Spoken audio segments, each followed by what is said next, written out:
안녕하세요. 유돈로우 채널의 김유돈 변호사입니다. 이번 영상에서는 주거 침입죄와 관련해서 좀 알아보도록 하겠습니다. 생각보다 주변에서 일어나는 일 중에 주거 침입과 관련해가지고 법적 분쟁이 생기는 경우가 많습니다. 주거 침입죄라고 하는 건요, 어떤 사람이 허락을 받지 않고 그 사람의 주거에 침입해서 주거의 평안과 안정을 깨트리는 범죄를 주거 침입죄라고 합니다. 그래서 먼저 이 주거 침입죄의 성립과 관련해서는요, 주거의 범위가 문제가 됩니다. 아파트를 기준으로 했을 때 우리 집에 현관문을 열고 들어와야지 주거 침입죄가 성립한다 라고 생각할 수 있는데요, 그것보다는 성립되는 범위가 넓습니다. 그래서 예컨대 아파트의 공용 부분인 복도에만 따라 들어와도 주거 침입죄가 성립할 수도 있고요, 단독주택의 경우에는 마당까지만 들어와도 주거 침입죄가 인정될 수도 있습니다. 경우에 따라서는요, 이런 판례가 있었습니다. 그 반지하에 창문을 열고 고개를 이렇게 내밀어서 그 사람이 있는지를 확인하는 이런 행위만으로도 주거 침입죄가 인정된 사례가 있습니다. 다음은 이런 주거 침입죄를 범하게 되면 어떻게 처벌하고 있는지 한번 살펴보도록 하겠습니다. 우리 형법 319조는요, 사람의 주거 등에 침입한 자는 3년 이하의 징역 또는 500만 원 이하의 벌금에 처한다 라고 규정하고 있습니다. 그리고 우리 형법 320조에 따르면요, 그냥 주거 침입하는 것이 아니라 위험한 물건을 가지고 주거에 침입하거나 아니면 여러 사람들이 함께 주거에 침입하면 특수 주거 침입이라는 별도의 범죄를 규정하고 있고요, 이거는 5년 이하의 징역에 처하도록 하고 벌금형이 없는 더 중하게 처벌을 하고 있습니다.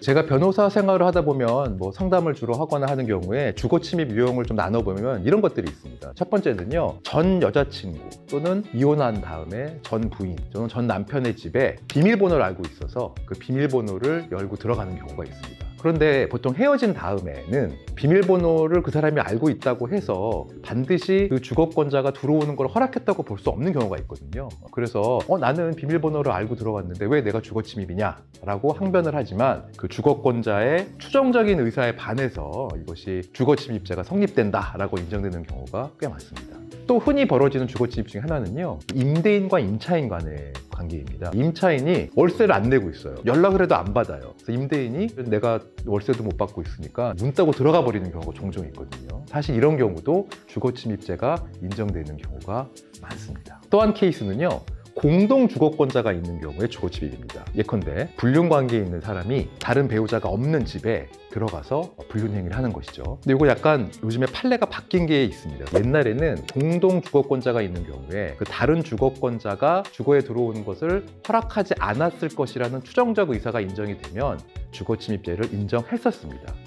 최근에 판례가 바뀌어서 그렇다 하더라도 또 다른 공동주거권자가 허락을 해서 통상의 방법으로 그 사람 집에 들어갔다면 이거는 주거 침입을 인정할 수 없다라는 것으로 판례가 바뀌었습니다. 그래서 이 점을 좀 유의해야 되고요. 이렇게 판례가 바뀐 이유는 요즘에 공유 경제가 굉장히 많이 활성화됐잖아요. 코어 워킹 플레이스, 다양한 공유 사무실, 공유 주방 이런 것들이 있는데 다른 사람의 일방의 추정적 의사에 반한다고 해서 다 주거 침입죄가 인정이 돼버리면 주거 침입죄가 인정될 확률이 넓어지기 때문에 그런 거를 감안해서 판례가 바뀌었습니다. 다만 그렇다고 하더라도 다른 주거권자의 의사에 반해서 들어가는 것은 인정되기 때문에 주거권자는 이 사람한테 민사소송을 제기할 수는 있을 것입니다.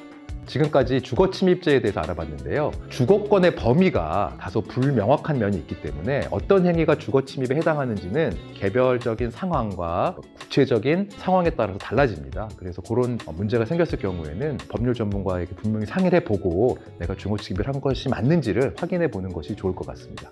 자, 지금까지 주거 침입과 관련된 몇 가지 법적인 쟁점에 대해서 알아봤는데요, 이 영상이 도움이 되셨다면 구독과 좋아요 부탁드리겠습니다. 감사합니다.